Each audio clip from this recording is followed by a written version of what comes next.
all around the UK and indeed all around the world, behind closed doors, collectors are building amazing collections. And before now, a lot of these collections have never been seen by members of the public. Until now. Today, we are going behind the scenes as we meet the collector. Hello again, folks, and welcome back to another episode of Meet the Collector, the series where I travel around the UK, going behind closed doors to take a sneak peek at some of the amazing collections that people have built around the UK. And it is such a pleasure to go and view these collections because no two games rooms are the same. Everyone has their own style, their own way of displaying, and this is what I love so much about game collecting and being able to be lucky enough to go and view people's collections. In this episode, we are going behind closed doors, not to a games room, but to a games shed. And this shed is owned by Tom from the Unofficial Controller Podcast.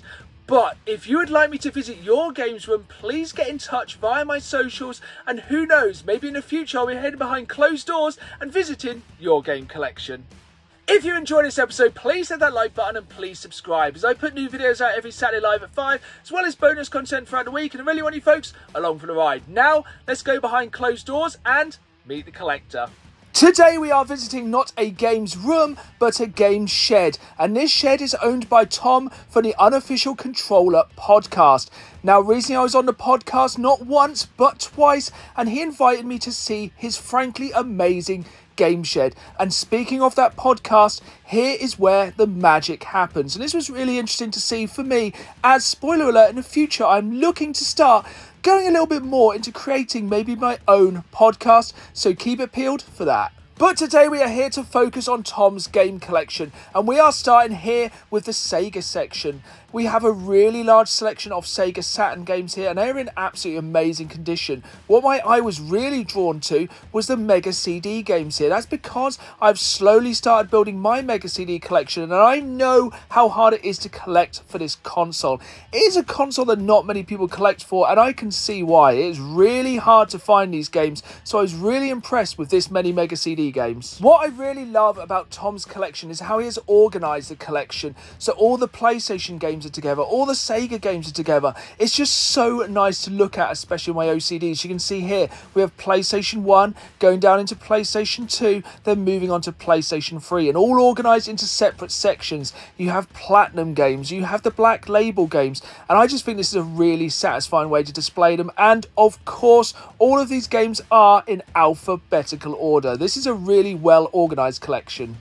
But also the handheld Sony consoles are getting some love here. So you can see there's not just Platinum games, but also Black Label games for the PlayStation Portable, the PSP, and also going down, we've got some Wii games and some Switch games. Tom did say he's looking to expand his Switch collection, but this is a fantastic start and a really curated collection. When it comes to Tom's collection, I think curated is the perfect word. There is very little filler here. These are all games that anyone would need in their collection. All of the heavy hitters for every single console. And just the fact that all in alphabetical order and so well organised just makes it so easy to find the games you want to play. And I think that's what was important for Tom, was having all these games available to play. He often streams games and has just such a good collection here, and the fact they're just so well organised just makes it so much more satisfying to see these games lined up.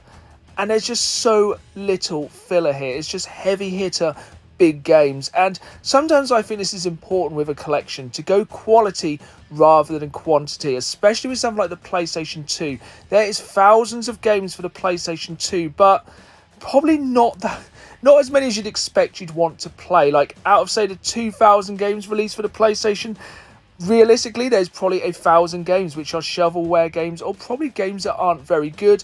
That may sound a little bit like a blanket statement, but, you know, this is the thing with game collecting. Sometimes you can collect for the sake of just collecting, and perhaps this is something I am guilty of, but looking forward after seeing Tom's collection, it has kind of inspired me to maybe cut down somewhat of my collection, or kind of just focus it a little bit more, such as like I did with the PlayStation Platinum project this year. I think sometimes it's more important to really focus on what you're collecting rather than just collecting everything for the sake of it, and going through all the titles here, you can just see Tom has made an absolutely amazing collection, and there is some real bangers here. I'm sure you'll be pausing the video multiple times so you can have a really good look at this collection.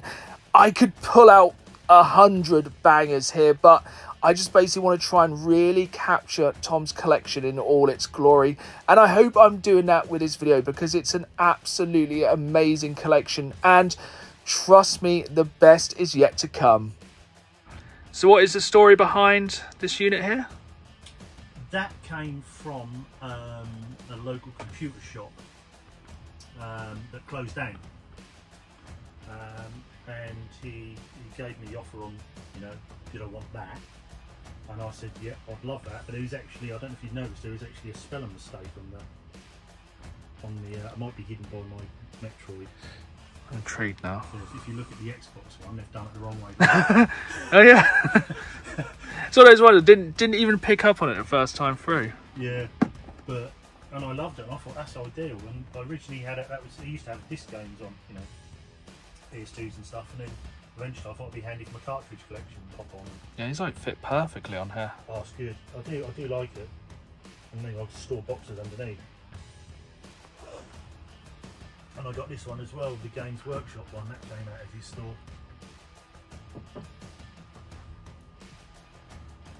So I like the different display options rather than the classic IKEA. I do like the IKEA, but this is like... I'm with you, I started with the IKEA look, but I've now sort of gone to, do you know what? It was George who gave me the idea in the podcast. He said that industrial look looks really good with 90s stuff, and I thought, do you know what? And that's when I went with these. So have you just got a spare Mega CD2 on here, Yeah, as you do? That's going in 2 weeks for recap and just to make sure it's a good spare. This is what I love about us collectors. We always have spares and we always have a backup plan. But let me know in the comments down below, how often do you get your consoles recapped? As these get older, I'm sure more and more of these consoles are going to need more and more work to keep them going. But keep them going we will, because we love them. So when did the Uncharted fandom begin?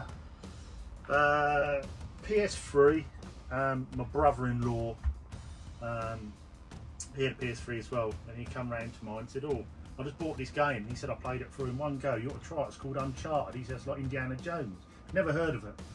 Played it next day on my day off, and I played it all the way through in one hit. Absolutely loved it. And from then on, I've been loving it. Buying all the different variants, steel tins, promo discs, collector's editions. Loved it. That's really cool. It's one of those money can't buy, kind of really hard to... Really cool.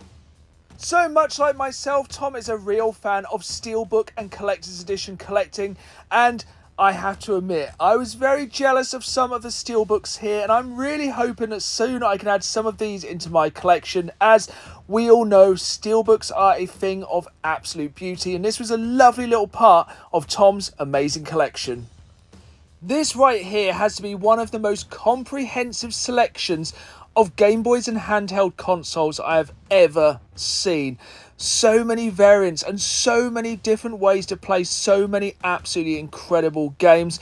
I feel like handheld consoles are one of the more hard consoles to display, and there was a really good selection here. Moving down, we got some big box games. I think some of these were Amiga or Commodore, maybe even PC, but these were really cool. I just miss the days of big box games. Just the artwork just somehow seems so much cooler on these big boxes, and again, this was a really nice little corner of his amazing collection. Last year was my first time playing Halo. At least I got the Xbox right this side. It's funny, isn't it? Regardless of the Xbox mistake on the other side of this unit, this was an absolutely amazing way to display these retro cartridge games.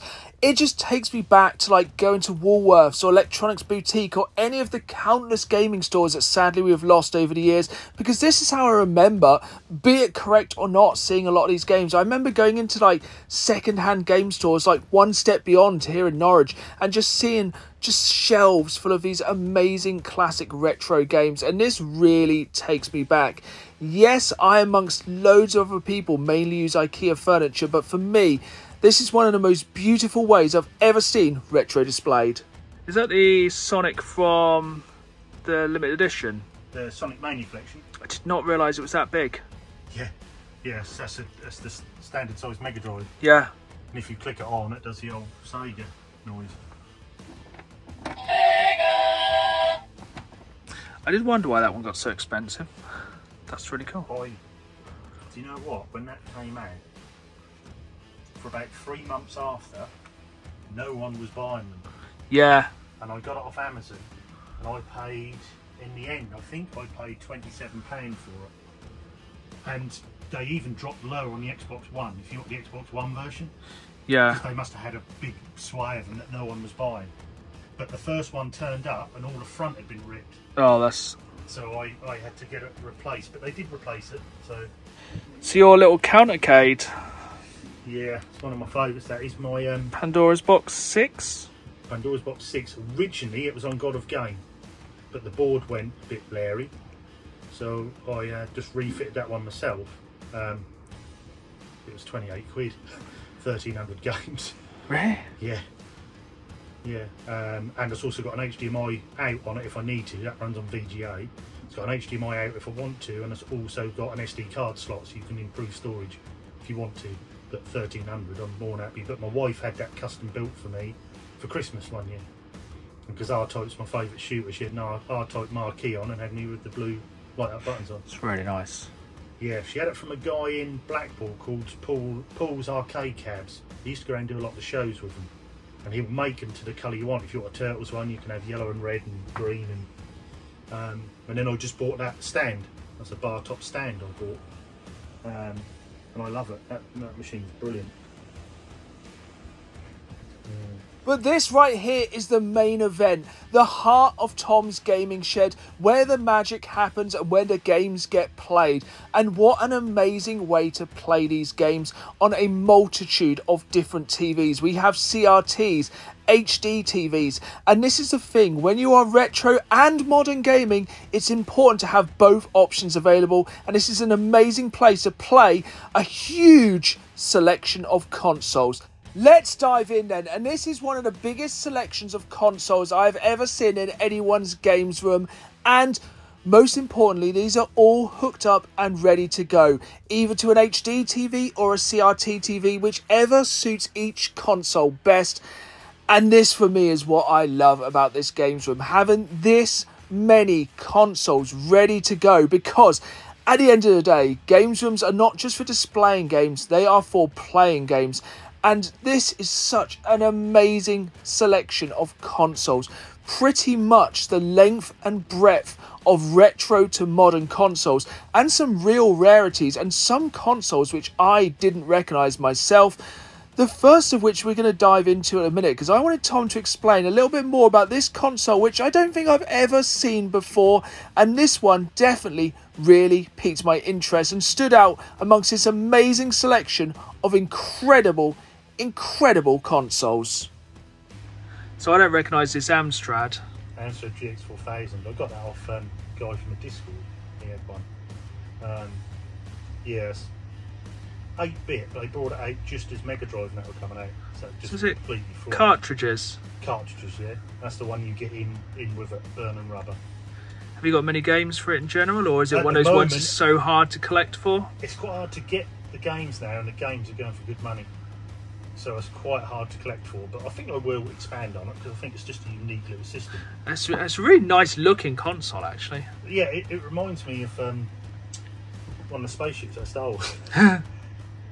Where's the box? That's the weird thing. I recognise the box. Was it another one of these consoles that, like, when it came out was so much more expensive than the kind of other market? Yeah, I think it was wrong time it came out. I think it was a bit like when they done the C64 console, didn't they? Yeah. And that just completely bombed. I think Amstrad, this was their way of trying to get in the console market and just didn't work. I don't think there's many games for it. Probably a dozen or more. Yeah. This for me is something that me and Tom very much have in common.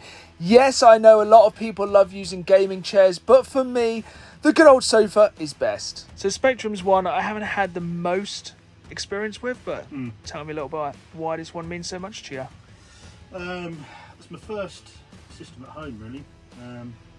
Mum and Dad got me one for Christmas one year, as most kids did with their speckies. But that was the first time, other than playing sort of Space Invaders in an arcade, I actually played games at home. And just absolutely loved it. I had the light gun, loved all the light gun games, and also had family light gun games, so you could play when my parents had bullseye and things like that. And the scope and how much stuff you could do at the time was just phenomenal, and just, yeah, absolutely loved it. And that's just that early memories, really.